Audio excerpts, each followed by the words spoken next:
Okay, I want to thank everybody for tuning in to this episode of AV Guys Podcast.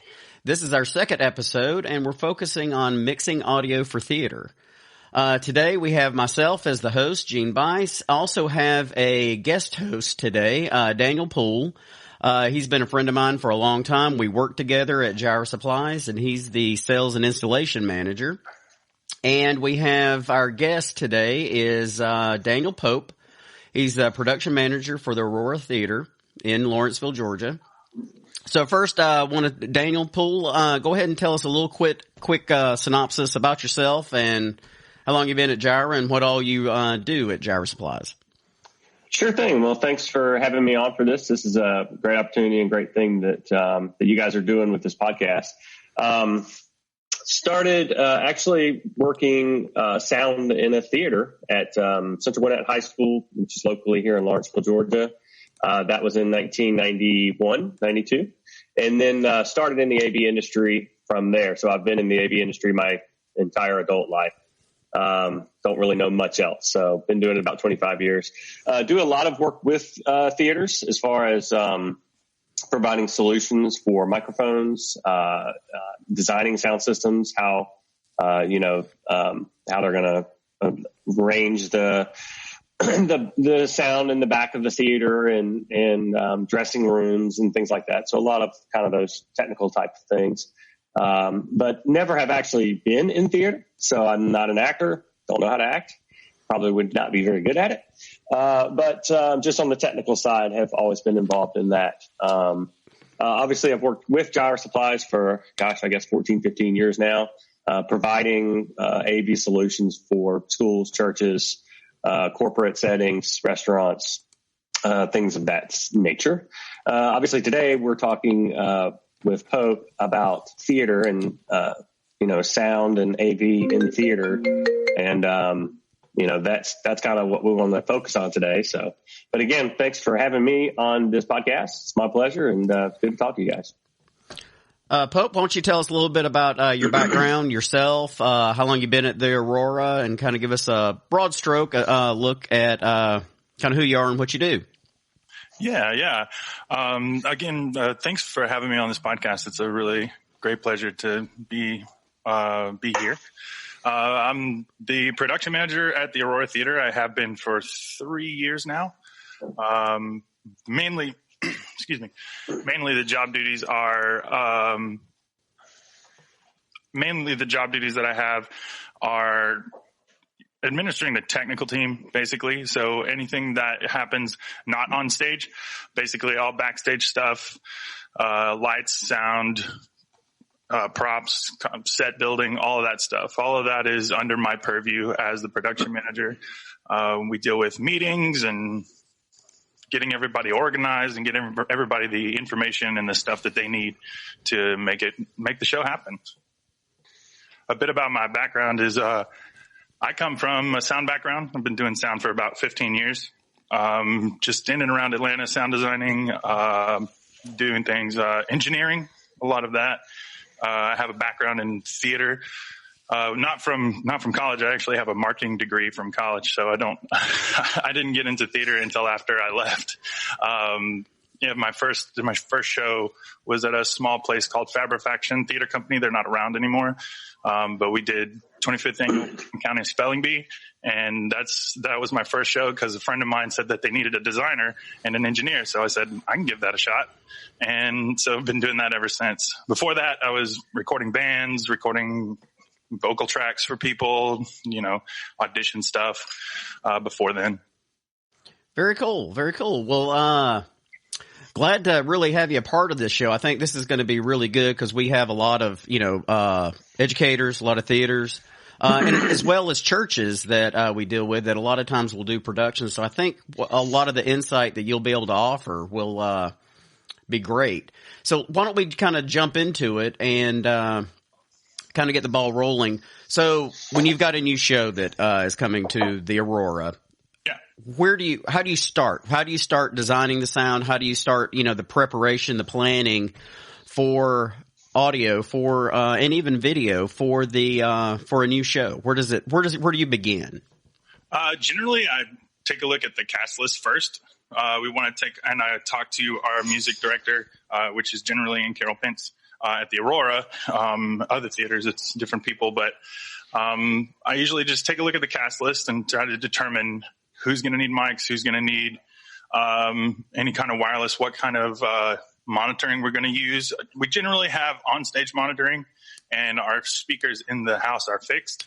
So there's not really a whole lot of systems design outside of what am I going to put through where. So what's going to go through the mains, what's going to end up going through the monitors, whether I have sourced audio on stage. So like special effects things from off stage or the rear of the house, something like that. Okay. Yeah. For generally when we generally when we start the process, when I'm saying looking at the cast list, looking at all the characters and all the musicians, how many because every time we do a musical, we have live musicians. So we never use tracks, we never use sweetener tracks, never use anything like that. So all that we're doing is miking up the band, making sure the vocalists and the singers are heard. We try to mic everybody. So all the dancers, all of the ensemble members, everybody gets a microphone. So it's always a fun challenge. And I know it varies because I know the Aurora does a wide variety of productions. The most recent one was a Gloria Estefan, Get on Your Feet, which kind of got cut short a little bit because of the coronavirus epidemic or pandemic.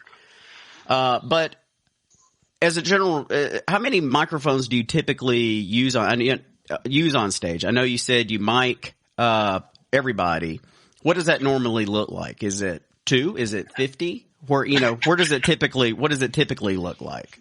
50 would be a lot. We're not at 50 yet, but that's because our board won't hold that. Won't stick for that many channels.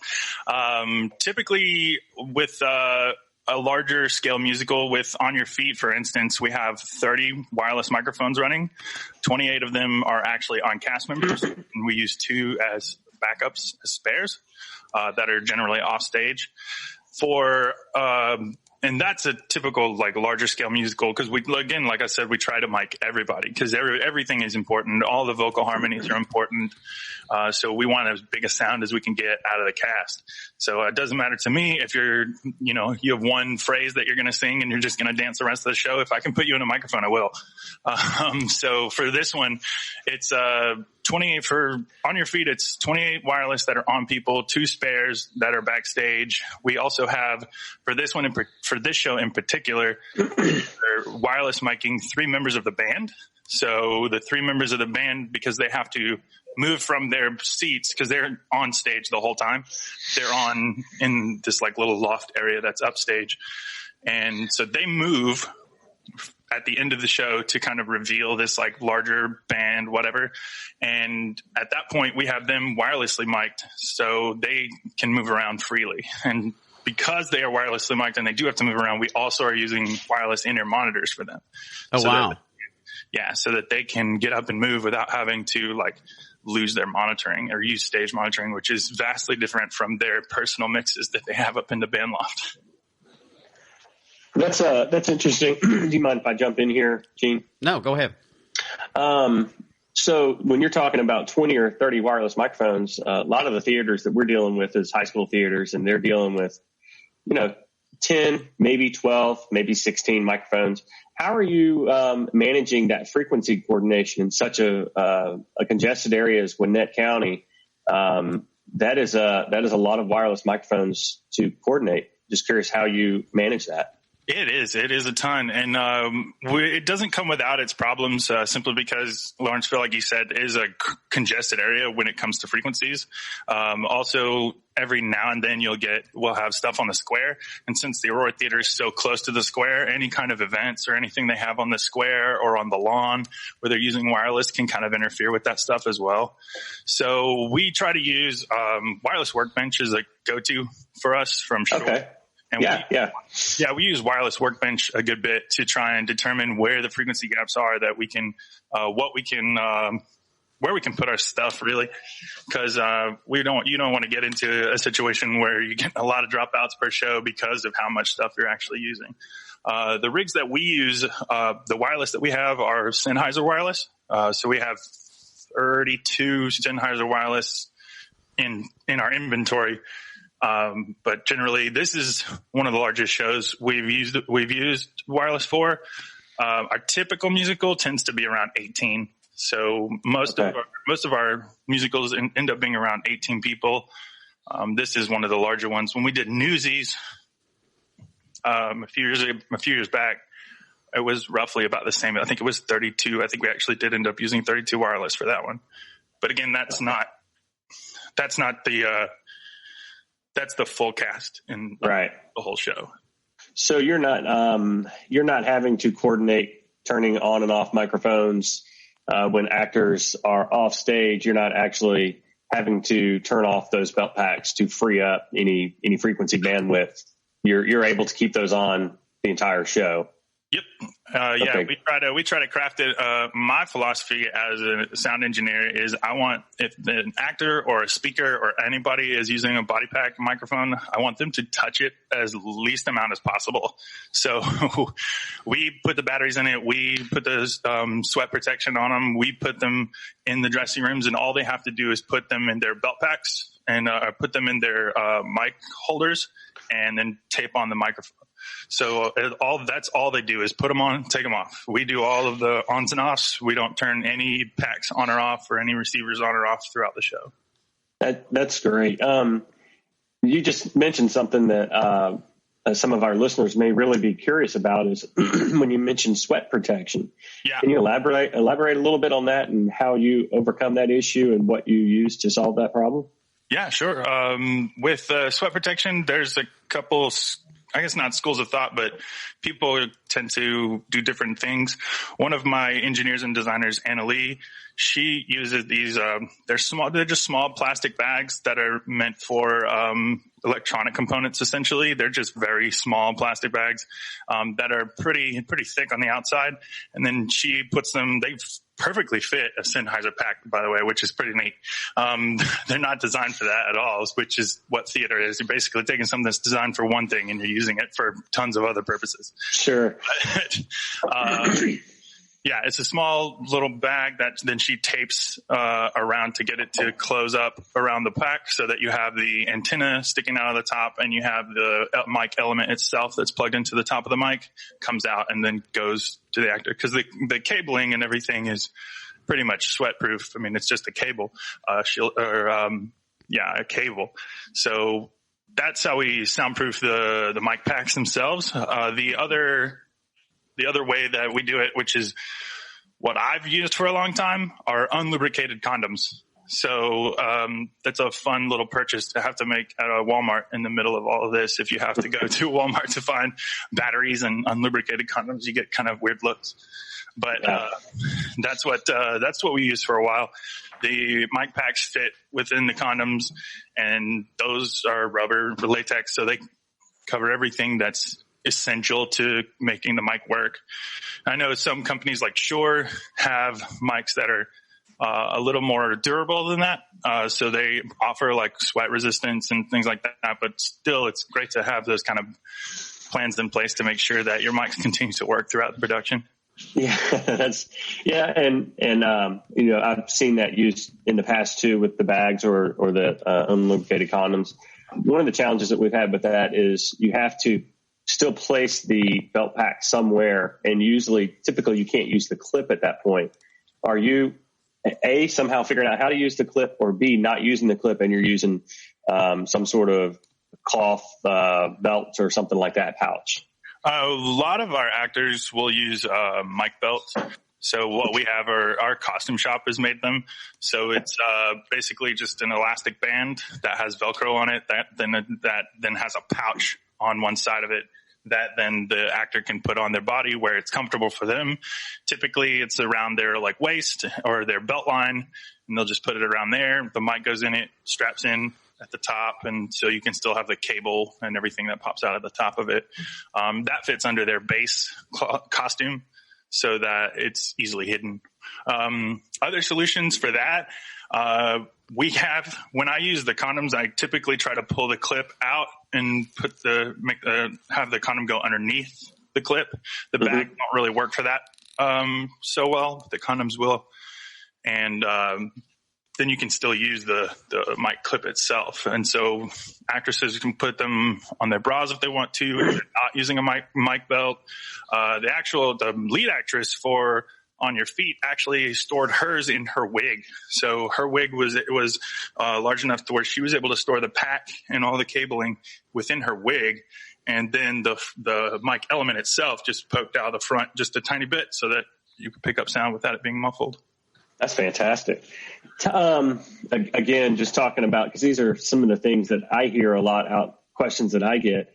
Have you found when you place that pack in different locations that you risk losing your frequency stability? Like, say, for instance, sometimes I've had situations in theaters where an actor may have a silk-lined a robe or something like that, and sometimes that silk will build up a static charge, and it's caused me issues in the past. Have you seen that, or do you have a solution to work around that? Have you ever heard of that? Generally, if I run into a situation where there's a costume issue, because I've not so much encountered the silk issue with our actors and our mics. More of what I get is like belts or chains or something on the costume, something metal that's interacting with the frequency and interacting with the antenna itself on the mic pack. And then you'll get some dithering or like some slight distortion on one end, and it's very noticeable. So we kind of get those things hammered out with placement and with the costume department as well. So if we run into, because not all of that is communicated. So an actor may want the belt pack to sit somewhere on their body where it's comfortable for them, but that might be right next to this wallet chain or something that they have on them. Sure. That's going to cause an issue. Cause I know I've just put a belt pack on just to test it, and my keys touch it and it's just like static and crap all over the place. So we just try to work with the costume department and the actor to find what's the best placement for them to be comfortable, because you also have to think about choreography and like if there's any kind of fighting or anything on stage. If an actor is jumping, flipping around and landing on their back, you're not going to want the mic pack right in the center of their back where they're going to land and damage the mic pack and honestly like hurt themselves. Right. Because we don't want that. So we try to work with the actors and the costume department to try and determine, this is what's going to happen. This is where they want to place it. What do we need to do to make this work? And typically during tech rehearsals, we have a week of tech rehearsals. So typically during those tech rehearsals, we can kind of suss that stuff out, as well as frequency issues. Because when you're going from a Tuesday night to a Saturday night, you get different frequencies coming into play. There's different things happening, TV stations, radio stations, things on the square, like I mentioned before. So all sorts of that stuff comes into play, and it's lucky that we do get an entire week of technical rehearsals to kind of figure that stuff out before the audience gets in there. And we've got 5-6 microphones dropping out because the costumes are in the way. They fell on a mic pack. I mean, I've had mic packs get destroyed from fight choreography before. I've had mics get destroyed during a quick change backstage before. That's crazy. Yeah. Go ahead. You were talking about, you have the week of tech and everything, and based on where somebody's, comfortable putting the mic, the belt pack, depending on, the costume or, whatever the case may be. Yeah. So do you back into the placement? Where's your ideal placement of the mic element itself? The mic element itself, that's actually a really good question. So typically I don't try to hide microphone elements too much, because everyone knows it's being picked up. Everyone knows it's there. I don't think we need to necessarily hide it. But the way that I like to place the microphones is just along the cheekbone, right at the cheekbone underneath either your left or right eye, not directly under the eye, but just off the cheekbone to the left or right.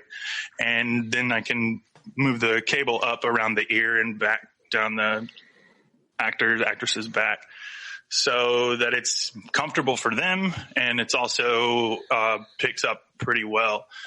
With the microphones that we use, the lavalier mics that we use, that seems to be really great placement to get rid of any kind of proximity effect or any kind of plosives or breathing.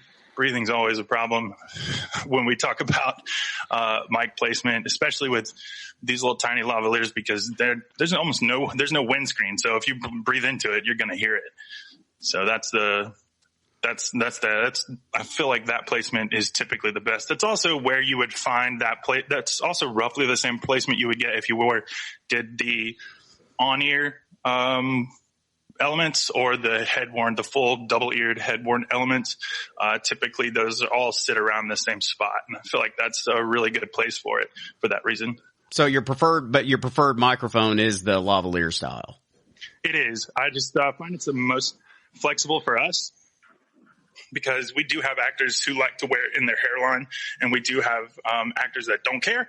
So I can say, okay, if you don't have a preference, I'd like you to put it here. And if they do have a preference with putting it in their hairline, then we'll definitely do that.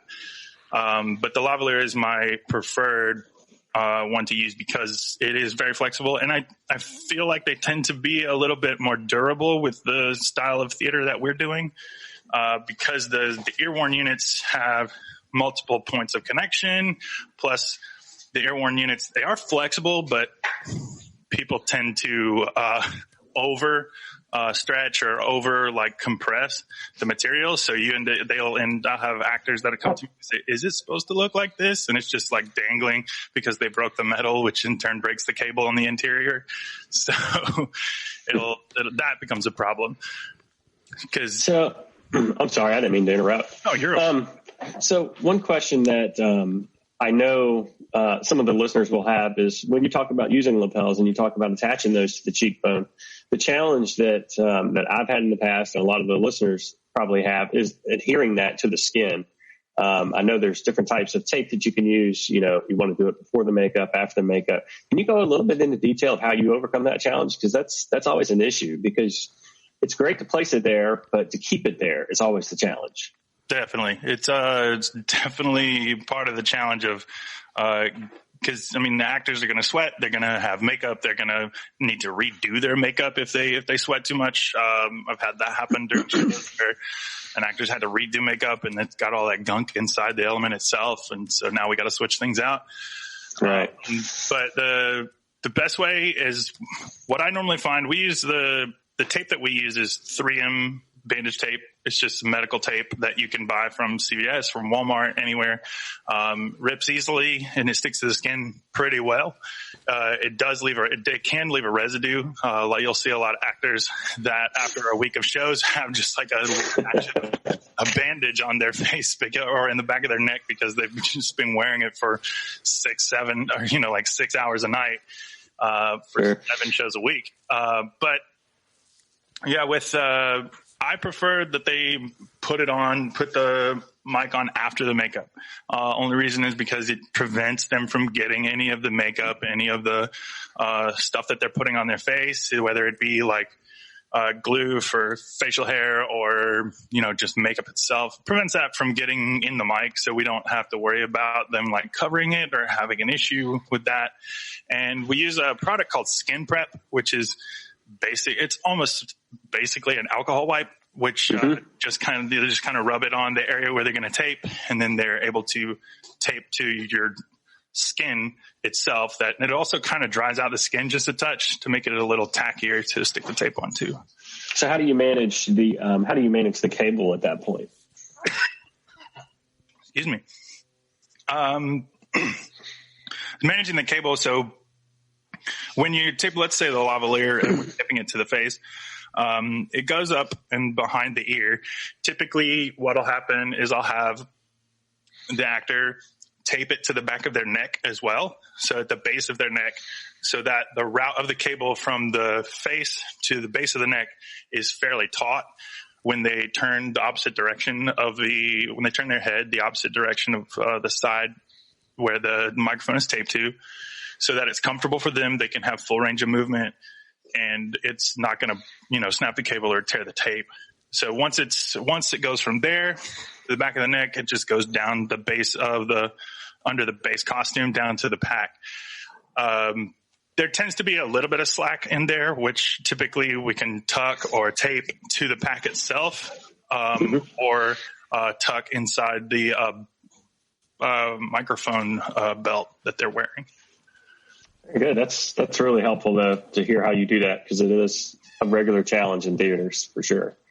Yeah, and like I mentioned before, like there is a little bit of slack, and that can get kind of in the way sometimes. Like I mentioned before, I did have an actor that got tangled in his mic during a quick change because he didn't have it under his base costume, and it was going over his shirt.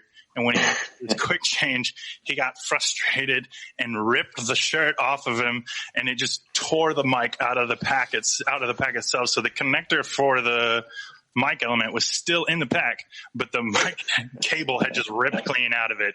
And so he had to do a quick change off stage, came back on, and then went right back off stage to get a new mic. Oh, that is funny. Speaking of, what is your preferred microphone as far as brand and style? I know you said you like lapels better, but what brand do you typically use? Well, for the most part, what we use at the Aurora is Provider Series mics, because Jireh is a very, very, very big sponsor of ours, and they help us out with those. We love the Provider Series mics. They tend to be all around durable and clean sounding. I've used multiple different ones over the years.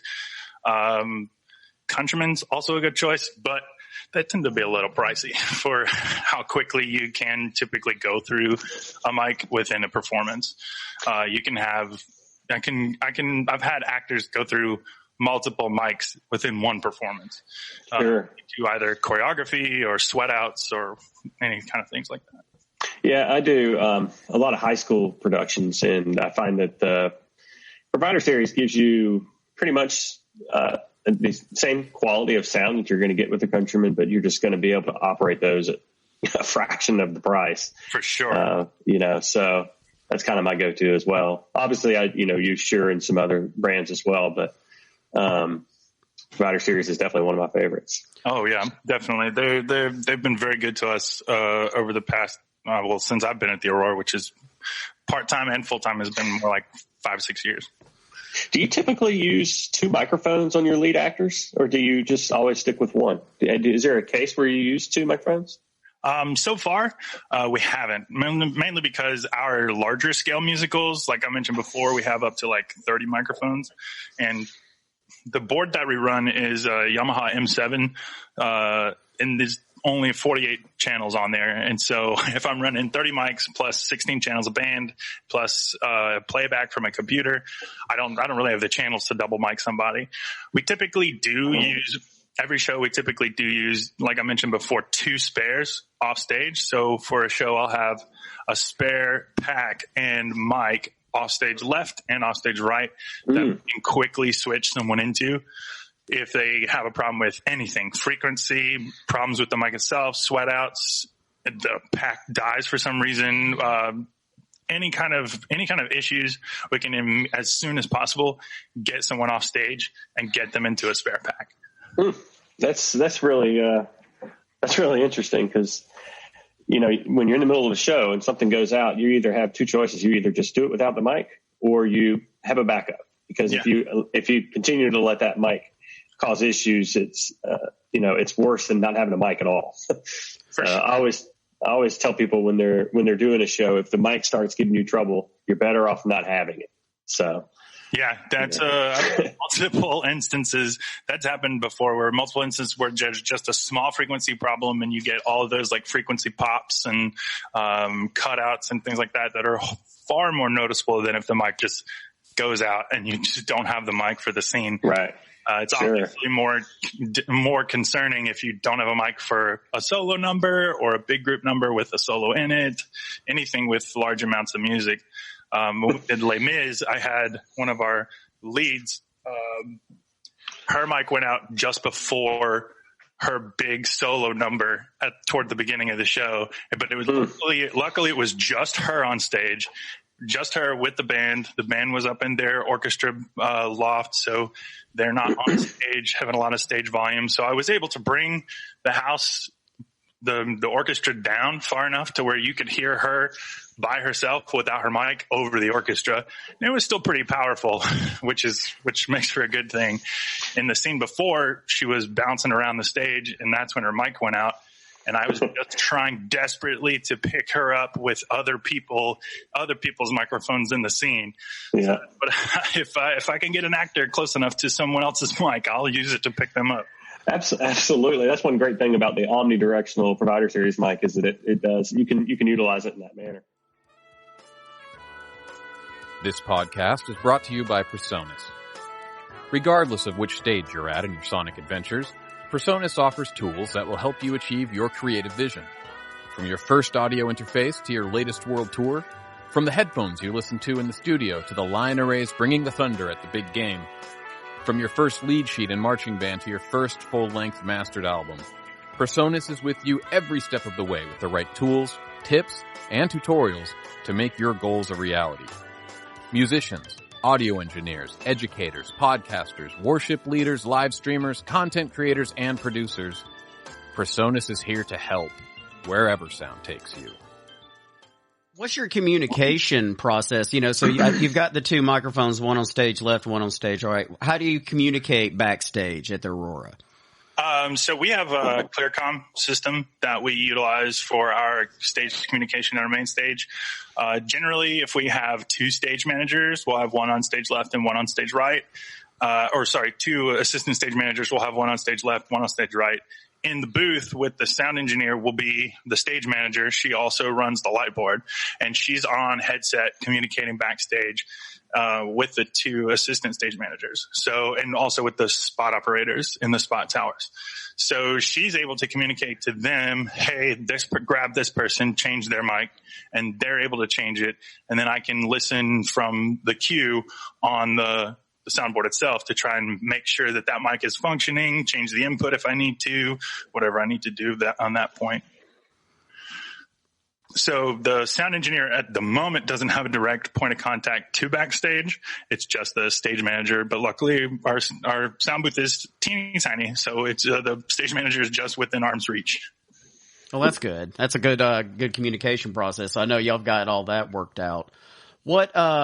How difficult is it when you're starting a show? And then also tell us about some of the more difficult shows that you've worked on. But how do you go about getting the EQ right for the microphones for the actors when you're starting to just put everything together and you're in the tech rehearsals? Yeah. Well, typically, so I have a base EQ that I start from with it because I've worked with these provider series mics for so long. I know that for men and women, it can be slightly different, but I always start with a base EQ that I have. It's not saved to the console. It's just a map I know in my brain. I need to duck this. I need to roll this off and things like that to get us started. And then we'll go from there in a sound check during the tech rehearsals. I sound check fairly quickly. What I'll do is I'll just have all the actors on stage, get everybody quiet, which is probably the hardest part, is to get a group of 30 actors quiet on the stage and get all of them quiet and go through each one just for a couple of seconds to try and make sure my levels are at a good spot, my gain structure's at a good spot, my compression's at a good spot, and my EQ's at a good spot. And if there needs to be any editing there, then I can do that there. And then once we're finished sound checking everybody, we'll typically maybe do a group number with all the cast and the keyboard and start from there. And then as we run through the rehearsals, because our entire tech process, we have the actors mic'd. So they won't necessarily be in costumes for the entire tech process. They won't necessarily have all the lighting on stage for the entire tech process, but we definitely will have them in mics for the majority of the tech process. So I'm able to dial in as we go through the specific scenes. Okay, this needs a little bit of boost here. This needs a cut here. This is way too much compression. Let me back this off. So I'm able to dial that in as we go, but the initial setup is during the initial sound check when I'm just trying to test through everybody, making sure everybody sounds at least remotely good before we start.